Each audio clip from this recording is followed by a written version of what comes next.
2015 section 81 ಅನ್ವಯ ಮಕ್ಕಳನ್ನು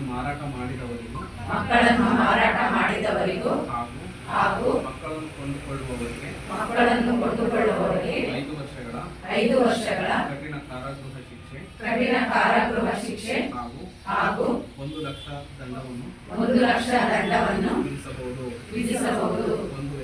ಒಂದು ವೇಳೆ ಅಂತಹ ಪ್ರಕರಣಗಳಲ್ಲಿ ಆಸ್ಪತ್ರೆ ಸಿಬ್ಬಂದಿಯವರು ಶಾಮೀಲಾದಲ್ಲಿ 7 ವರ್ಷಗಳ ಕಠಿಣ ಕಾರಾಗೃಹ ಶಿಕ್ಷೆಯನ್ನು ವಿಧಿಸಲು ಅವಕಾಶ ಕಲ್ಪಿಸಲಾಗಿದೆ.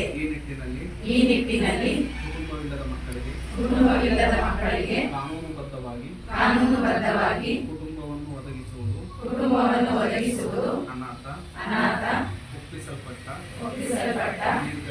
ನಿರ್ಗತಿಕ ಮತ್ತು ಪರಿತ್ಯಕ್ತ ಮಕ್ಕಳು ಕಂಡುಬಂದಲ್ಲಿ ಮಕ್ಕಳ ಸಹಾಯವಾಣಿ 1098 ಅಥವಾ 112ಕ್ಕೆ ಕರೆ ಮಾಡುವುದರ ಮೂಲಕ ಮಕ್ಕಳ ಭವಿಷ್ಯತ್ತಿನ ಹಿತಾಸಕ್ತಿಗಾಗಿ ಎಲ್ಲರೂ ಕೈ ಜೋಡಿಸಿ ಮಕ್ಕಳನ್ನು